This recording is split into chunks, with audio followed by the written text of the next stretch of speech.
ಇದು 28 ವರ್ಷಗಳ ಹಿಂದಿನ ಕತೆ. ಅದು 1997ರ ಜುಲೈ ತಿಂಗಳು. ತನ್ನನ್ನು ತಾನು ಸೈನಿಕ ಎಂದು ಕರೆಯಲ್ಪಡುವ ಒಬ್ಬ ವ್ಯಕ್ತಿ ತನ್ನ ಊರಾದ ದಕ್ಷಿಣ ಕನ್ನಡ ಜಿಲ್ಲೆಯ ಪುತ್ತೂರಿಗೆ ಬರ್ತಾನೆ. ಸೇನೆಗೆ ಸೇರಿದ ವ್ಯಕ್ತಿ ಎಂದಾಕ್ಷಣ ಈ ಕಥೆಯಲ್ಲಿ ಈತ ಹೀರೋ ಅಲ್ಲ, ಕ್ರೂರತೆಯಲ್ಲೇ ಮಿಂದೆದ್ದ ಒಬ್ಬ ಧೂರ್ತ. ಇದು ಇವತ್ತು ಹಿಂದೂಗಳ ನಂಬಿಕೆಯ ಜೊತೆ ಆಟವಾಡುತ್ತಿರುವ ವ್ಯಕ್ತಿಯ ಕಥೆಯಾ ಅಂತ ಕನ್ಫ್ಯೂಸ್ ಆಗಬೇಡಿ. ಆತ ಹೇಳಲು ಧೈರ್ಯ ತೋರದ ಆತನ ಸಮುದಾಯದವನೇ ಆದ ಅಶ್ರಫ್ ಎಂಬ ಕಾಮಾಂಧನ ಕತೆ. ಈ ವಿಡಿಯೋವನ್ನು ಡಿಲೀಟ್ ಮಾಡಿಸುವ ಮುನ್ನ, ಚಾನಲನ್ನು ರಿಪೋರ್ಟ್ ಮಾಡಿಸುವ ಮುನ್ನ ಈ ಕಥೆಯನ್ನು ಸಂಪೂರ್ಣ ಕೇಳಿ. ಕಾಮ, ಕ್ರೋಧ, ಲೋಭ, ಮೋಹ, ಮದ, ಮತ್ಸರಗಳಿಂದ ತುಂಬಿದ್ದ ಕ್ರೂರ ವ್ಯಕ್ತಿ ಅಶ್ರಫ್. ಊರಿಗೆ ಬಂದಂತಹ ಆ ಅಶ್ರಫ್ ತನ್ನ ಕಾಮ ಮತ್ತು ಕ್ರೂರತೆಯನ್ನು ಪ್ರಕಟಿಸಲು ಹೊಂಚು ಹಾಕ್ತಾ ಇರ್ತಾನೆ. ಇದಕ್ಕೆ ಬಲಿಯಾಗಿದ್ದು ಸೌಮ್ಯ ಭಟ್ ಎಂಬ ಮುಗ್ಧ ಹುಡುಗಿ. ದಕ್ಷಿಣ ಕನ್ನಡ ಜಿಲ್ಲೆಯ ಪುತ್ತೂರಿನ ಕಬಕ ಬಳಿಯ ಕೆದಿಲ ನಿವಾಸಿಗಳಾದ ಗಣಪತಿ ಭಟ್ ಎಂಬುವವರ ಒಂದು ಸುಂದರ ಸಣ್ಣ ಕುಟುಂಬವಿರುತ್ತೆ. ಈ ಗಣಪತಿ ಭಟ್ಗೆ ಸೌಮ್ಯ ಅನ್ನುವ ಮಗಳಿರ್ತಾಳೆ. ಈಕೆ ಹೆಸರಿಗೆ ತಕ್ಕಂತೆ ಸೌಮ್ಯವಾಗಿದ್ದ ಹೆಣ್ಣು ಮಗಳು. ಪುತ್ತೂರಿನ ಪ್ರತಿಷ್ಠಿತ ಕಾಲೇಜೊಂದರಲ್ಲಿ BSc ಪದವಿಯಲ್ಲಿ ವ್ಯಾಸಂಗ ಮಾಡ್ತಾ ಇರ್ತಾಳೆ. ಕಾಲೇಜಿನಲ್ಲಿ ತನ್ನ ಕಲಿಕೆಯ ಮೂಲಕ ಗಮನ ಸೆಳೆದಿದ್ದಳು ಈ ಸೌಮ್ಯ. ತಾನಾಯ್ತು, ತನ್ನ ವಿದ್ಯಾಭ್ಯಾಸ ಆಯ್ತು ಅಂತ ಇದ್ದಂತಹ ಹುಡುಗಿ. ಕಾಲೇಜಿಂದ ಮನೆಯ ನಡುವೆ ರಸ್ತೆಗಳಲ್ಲಿ ಓಡಾಡುವಾಗ ತಲೆ ಎತ್ತಿಯೂ ನೋಡದ ಹೆಣ್ಣು ಮಗಳು. ಗುಣದಲ್ಲಾಗಲಿ ಸ್ವಭಾವದಲ್ಲಾಗಲಿ ಅಪ್ಪಟ ಅಪರಂಜಿ. ಅಂದು ಆಗಸ್ಟ್ 5, 1997ರ ದಿನ ಗಣಪತಿ ಭಟ್ರವರ ಮನೆಗೆ ಒಬ್ಬ ವ್ಯಕ್ತಿ ದಿಢೀರನೆ ಬಂದು ಬಿಡ್ತಾನೆ. ಈತ ತನ್ನನ್ನು ಮಿಲಿಟರಿ ಮ್ಯಾನ್ ಎಂದು ಪರಿಚಯಿಸಿಕೊಳ್ತಾನೆ. ಹೀಗೆ ಬಂದಂತಹ ಆ ವ್ಯಕ್ತಿ ಸೌಮ್ಯಳ ಬಗ್ಗೆ ಮಾತಾಡಲು ಪ್ರಾರಂಭಿಸಿದಲ್ಲದೆ ಆಕೆ ಎಷ್ಟೊತ್ತಿಗೆ ಕಾಲೇಜಿಗೆ ಹೋಗ್ತಾಳೆ, ಮರಳಿ ಎಷ್ಟೊತ್ತಿಗೆ ಬರ್ತಾಳೆ ಎಂಬುದನ್ನೆಲ್ಲ ವಿಚಾರಿಸ್ತಾನೆ. ಏನೂ ತಿಳಿಯದ ಮುಗ್ಧ ಗಣಪತಿ ಭಟ್ ಈತ ಸೌಮ್ಯಳ ಕ್ಲಾಸ್ಮೇಟ್ ಇರಬಹುದು ಎಂದು ಭಾವಿಸಿ ಸೈನಿಕನೆಂದು ಆತ ತನ್ನನ್ನು ಪರಿಚಯಿಸಿಕೊಂಡಿದ್ದರಿಂದ ಆತ ಕೇಳಿದ ಮಾಹಿತಿಯನ್ನು ನೀಡುತ್ತಾರೆ. ಆದರೆ ಪಾಪ ಅವರಿಗೆ ಆಗ ಗೊತ್ತಿರಲಿಲ್ಲ ಅವರು ಕೊಡುವ ಮಾಹಿತಿ ಅವರ ಮಗಳ ಜೀವಕ್ಕೆ ಕುತ್ತು ತರುತ್ತದೆ ಎಂದು. ಇಷ್ಟು ಹೇಳಿದ ನಂತರ ಅವರ ಮನೆಗೆ ಬಂದಂತಹ ವ್ಯಕ್ತಿ ಯಾರು ಅಂತ ಮತ್ತೊಮ್ಮೆ ವಿವರಿಸಿ ಹೇಳಬೇಕಾಗಿಲ್ಲ. ಅದೇ ಅಶ್ರಫ್, ಕಾಮಾಂಧ ಅಶ್ರಫ್. ಅಶ್ರಫ್ ಊರಿಗೆ ಬಂದು 1 ತಿಂಗಳಾಗಿರುತ್ತದೆ. ಊರಿನ ಬಹುತೇಕ ಮಾಹಿತಿಯನ್ನು ಮತ್ತು ತನ್ನ ಬೇಟೆಗೆ ಬೇಕಾದ ತಯಾರಿಯನ್ನೂ ಮಾಡಿಕೊಂಡಿರುತ್ತಾನೆ. ದುರದೃಷ್ಟವೆಂದರೆ 1 ತಿಂಗಳಿಂದ ತನ್ನ ತೆವಲನ್ನು ತೀರಿಸಿಕೊಳ್ಳಲು ಕಾದು ಕುಳಿತಿದ್ದ ಈ ಅಶ್ರಫ್ಗೆ ಬೇಟೆಯೂ ಸಿಕ್ಕಿ ಅವಳ ಬಗ್ಗೆ ಮಾಹಿತಿಯು ಅವಳ ಮನೆಯವರಿಂದಲೇ ಸಿಕ್ಕಿರುತ್ತದೆ. ಅಂದು ಆಗಸ್ಟ್ 7, ನಾಗರ ಪಂಚಮಿಯ ದಿನ. ಈ ಸೌಮ್ಯ ಭಟ್ ಎಂದಿನಂತೆ ಕಾಲೇಜು ಮುಗಿಸಿ ತನ್ನ ಗೆಳತಿಯರಿಗೆ ವಿದಾಯ ಹೇಳಿ ಬಸ್ಸನ್ನು ಏರುತ್ತಾಳೆ. ಅಲ್ಲಿಂದ ಆಕೆಯ ಮನೆಗೆ ಸರಿಸುಮಾರು 4 ಕಿಲೋಮೀಟರ್ ದೂರ.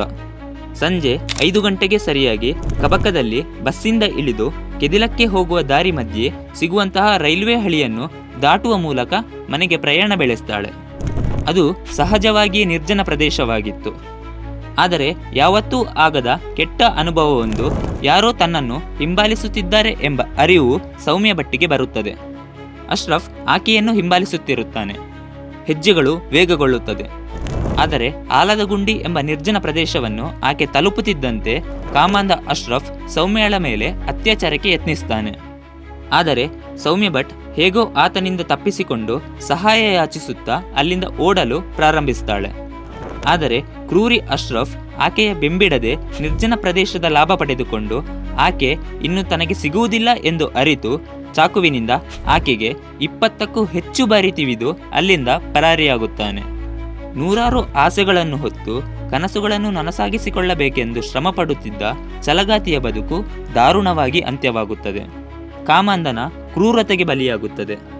ಸೌಮ್ಯ ಭಟ್ ಎಂಬ ಮುಗ್ಧ ಯುವತಿಯ ಕತೆ ರಕ್ತಸ್ರಾವವಾಗಿ ತನ್ನ ಕೊನೆಯುಸಿರೆಳೆಯುವ ಮೂಲಕ ಕೊನೆಯಾಗುತ್ತದೆ. ಇತ್ತ ಮಗಳು ಮನೆಗೆ ಬಾರದಿದ್ದುದನ್ನು ಕಂಡು ಸೌಮ್ಯಳ ಕುಟುಂಬದಲ್ಲಿ ಗಾಬರಿಯ ವಾತಾವರಣ ಸೃಷ್ಟಿಯಾಗಿರುತ್ತದೆ. ನಂತರ ಯಾರೋ ಸೌಮ್ಯಳ ದೇಹವನ್ನು ಕಂಡು ಪೊಲೀಸರಿಗೆ ತಿಳಿಸ್ತಾರೆ. ಘಟನಾ ಸ್ಥಳಕ್ಕೆ ಬಂದ ಪೊಲೀಸರು ಗಣಪತಿ ಭಟ್ರವರಿಗೆ ವಿಷಯವನ್ನು ಮುಟ್ಟಿಸ್ತಾರೆ. ವಿಷಯ ತಿಳಿದು ಆಕಾಶವೇ ಕಳಚಿ ತಲೆಯ ಮೇಲೆ ಬಿದ್ದಂತಹ, ನಡೆದ ಕಟು ಸತ್ಯವನ್ನು ನಂಬಲಾರದ ಸ್ಥಿತಿಯಲ್ಲಿ ಗಣಪತಿ ಭಟ್ ಕುಟುಂಬವಿರುತ್ತದೆ. ಪೊಲೀಸರ ತನಿಖೆ ಶುರುವಾಗುತ್ತದೆ. ಸೌಮ್ಯ ಭಟ್ನ ಫಾಲೋ ಮಾಡ್ತಿದ್ದ ಅಶ್ರಫ್ನ ಯಾರೋ ನೋಡಿದವರು ಪೊಲೀಸರಿಗೆ ಹೇಳಿದ್ರಿಂದ ಪೊಲೀಸರು ನೇರವಾಗಿ ಅಶ್ರಫ್ನ ಮನೆಗೆ ಹೋಗ್ತಾರೆ. ವಿಚಾರಣೆ ಪ್ರಾರಂಭಿಸಿದ ಪೊಲೀಸರಿಗೆ ಈ ಅಶ್ರಫ್ ನಾನು ಮಾಡಿಲ್ಲ ಅನ್ನುವಂತಹ ಉತ್ತರವನ್ನು ಕೊಡ್ತಾನೆ.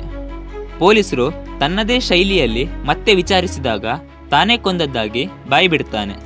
ಅಷ್ಟೇ ಅಲ್ಲದೆ ಹೊಗೆಯಲೆಂದು ಬಕೆಟ್ ಒಳಗೆ ಹಾಕಿದ್ದ ಬಟ್ಟೆಯಲ್ಲಿ ರಕ್ತದ ಕಲೆ ಇರುವುದನ್ನು ಪೊಲೀಸರು ಕಂಡುಹಿಡಿಯುತ್ತಾರೆ. ಈತನ ಕಾಮಾಂಧತೆ ಎಷ್ಟರ ಮಟ್ಟಿಗೆ ಇತ್ತು ಅಂದರೆ ಸೌಮ್ಯಳನ್ನು ಹತ್ಯೆ ಮಾಡೋ ಕೆಲವು ದಿನಗಳ ಮುಂಚೆ ಪಕ್ಕದ ಮನೆಯ ಹೆಣ್ಣು ಮಗಳ ಮೇಲೂ ಅತ್ಯಾಚಾರಕ್ಕೆ ಯತ್ನಿಸಿದ್ದ.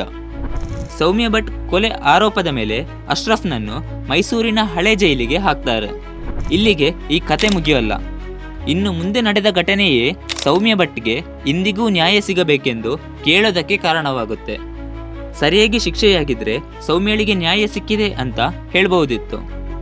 ಆದರೆ ಜೈಲು ಸೇರಿದ 2 ತಿಂಗಳಿಗೆ ಅಶ್ರಫ್ ಜೈಲಿನ ಮುಖ್ಯ ದ್ವಾರದಿಂದ ಇತರ 3 ಕೈದಿಗಳೊಂದಿಗೆ ತಪ್ಪಿಸಿಕೊಳ್ತಾನೆ. ನಂತರ ಒಂದು ದಿನ ಬಂಟ್ವಾಳದ ಪಾಣೆಮಂಗಳೂರಿನ ಒಂದು ಬಾರಲ್ಲಿ ಇರುವಾಗ ಪೊಲೀಸರ ಕೈಗೆ ಸಿಕ್ಕಿ ಹಾಕಿಕೊಳ್ತಾನೆ. ಆಗ ಮತ್ತೆ ಕೋರ್ಟ್ ಮುಂದೆ ಈತನನ್ನು ಹಾಜರುಪಡಿಸಿದಾಗ ಸೌಮ್ಯ ಭಟ್ ಕೊಲೆ ಕೇಸ್ನಲ್ಲಿ ಲ್ಯಾಕ್ ಆಫ್ ಎವಿಡೆನ್ಸ್ ಕಾರಣದಿಂದಾಗಿ ಇರುವ ಸಾಕ್ಷ್ಯಗಳನ್ನು ಬಳಸಿಕೊಂಡು ಸರಿಯಾಗಿ ತನಿಖೆ ಮಾಡಲು ಸೂಕ್ತ ತಂತ್ರಜ್ಞಾನಗಳಿಲ್ಲದ ಕಾರಣದಿಂದಾಗಿ ಅಶ್ರಫ್ ನಿರಪರಾಧಿ ಎಂದು ನ್ಯಾಯಾಲಯ ತೀರ್ಪು ನೀಡುತ್ತದೆ. ಆದರೆ ಜೈಲಿನಿಂದ ತಪ್ಪಿಸಿಕೊಂಡ ಪ್ರಕರಣದಲ್ಲಿ ಶಿಕ್ಷೆ ಆಗುತ್ತದೆ. ಆದರೂ ಕೆಲವೇ ತಿಂಗಳಲ್ಲಿ ಮತ್ತೊಮ್ಮೆ ಒಬ್ಬ ಕೈದಿಯೊಂದಿಗೆ ತಪ್ಪಿಸಿಕೊಂಡ ಈತ ಇದುವರೆಗೂ ಎಲ್ಲಿದ್ದಾನೆ ಅನ್ನುವಂತಹ ಸುಳಿವೇ ಇಲ್ಲದಂತಾಗಿದೆ. ವಿದೇಶದಲ್ಲಿ ಇದ್ದಾನೆ ಎಂದು ಕೆಲವು ಮೂಲಗಳಿಂದ ಮಾಹಿತಿ ಇದೆಯಾದರೂ ಕಳೆದ 28 ವರ್ಷಗಳಿಂದ ಆತನನ್ನು ಹುಡುಕುವ ಪ್ರಯತ್ನದಲ್ಲೇ ನಮ್ಮ ವ್ಯವಸ್ಥೆ ಇದೆ. ಈ ಘಟನೆ ನಡೆದಿದ್ದು ನಿನ್ನೆ ಮೊನ್ನೆಯಲ್ಲ, ಬರೋಬ್ಬರಿ 28 ವರ್ಷಗಳಾದವು. ನಮ್ಮ ರಾಜ್ಯವನ್ನೂ ಸೇರಿಸಿಕೊಂಡು ರಾಷ್ಟ್ರದ ಬೇರೆ ಬೇರೆ ರಾಜ್ಯಗಳಲ್ಲಿ ಸಾಕ್ಷ್ಯನಾಶದಿಂದ ಮುಂದುವರಿಯದ ನ್ಯಾಯ ಸಿಗದ ಕೇಸ್ಗಳು ಹಲವು. ಆದರೆ ಸೌಮ್ಯ ಭಟ್ ಪ್ರಕರಣದಲ್ಲಿ ಅಪರಾಧಿ ಯಾರಂತ ಗೊತ್ತಿತ್ತು, ಸಾಕ್ಷ್ಯಗಳು ಹಲವಿತ್ತು. ಆದರೂ ಸೂಕ್ತ ತನಿಖೆಯಾಗದೆ ನ್ಯಾಯ ಸಿಗಲಿಲ್ಲ ಅನ್ನೋದು ದುರಂತವೇ ಸರಿ. ಈಗ ಹೇಳಿ, ನಿಮ್ಮ ಮನೆಯಲ್ಲಿ ನಿಮಗೆ ಅಮ್ಮ, ಹೆಂಡತಿ, ಅಕ್ಕ, ತಂಗಿ, ಮಗಳು ಇದ್ದಿದ್ದರೆ ಇಂತಹ ಕೇಸ್ಗಳ ಬಗ್ಗೆ ಮಾತಾಡ್ತಿರ್ಲಿಲ್ವಾ? ತನ್ನ ಸಮುದಾಯದವರು ಮಾಡಿದ ಅನಾಚಾರ, ಅತ್ಯಾಚಾರಗಳ ಬಗ್ಗೆ ಮಾತಾಡದ ಧೂರ್ತರಿಗೆ ಅವರ ಬೂಟು ನೆಕ್ಕುವ ಇತರ ಯೂಟ್ಯೂಬರ್ಗಳಿಗೆ ಬೆಂಬಲಿಸುತ್ತಿದ್ರ? ಅದಕ್ಕಿಂತ ಹೆಚ್ಚಾಗಿ ನಿಮ್ಮ ಮನೆಯ ಹೆಣ್ಣು ಮಗಳ ಸಾವಿನ ಜೊತೆ ಆಟವಾಡ್ತಾ, ನಾಚಿಕೆ, ಮಾನ, ಮರ್ಯಾದೆ ಇಲ್ಲದೆ ರಾಜಕೀಯ ಮಾಡ್ತಾ, ನಿಮ್ಮ ಮಗಳ ಹೆಸರನ್ನು ಬಳಸಿಕೊಂಡು ನಿಮ್ಮದೇ ದೇವರುಗಳ ಕುರಿತು ನಂಬಿಕೆಯನ್ನು ಕಡಿಮೆ ಮಾಡುವಂತೆ ಮಾಡುವ ಪ್ರಯತ್ನಗಳಿಗೆ ಬೆಂಬಲಿಸುತ್ತಿದ್ರ?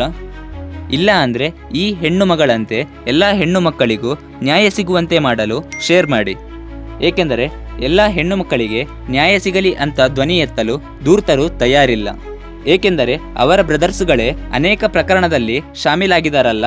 ಹಾಗಾಗಿ ಈ ವಿಡಿಯೋ ಯಾವಾಗ ಡಿಲೀಟ್ ಆಗುತ್ತೋ ಗೊತ್ತಿಲ್ಲ. ಮತಾಂಧರು, ತಲೆಕೆಟ್ಟ ಕೊಳಕರು, ಎಂದು ಕಮೆಂಟ್ ಮಾಡುವ ಅನಕ್ಷರಸ್ಥರು ಇತರ ಹೆಣ್ಣು ಮಕ್ಕಳಿಗೆ ನ್ಯಾಯ ಒದಗಿಸ್ತಾರೆ ಅನ್ನೋ ನಂಬಿಕೆ ನಮಗಿಲ್ಲ. ಹಾಗಾಗಿ ಎಲ್ಲರಿಗೂ ತಲುಪುವಂತೆ ಶೇರ್ ಮಾಡಿ. ನಮಸ್ಕಾರ.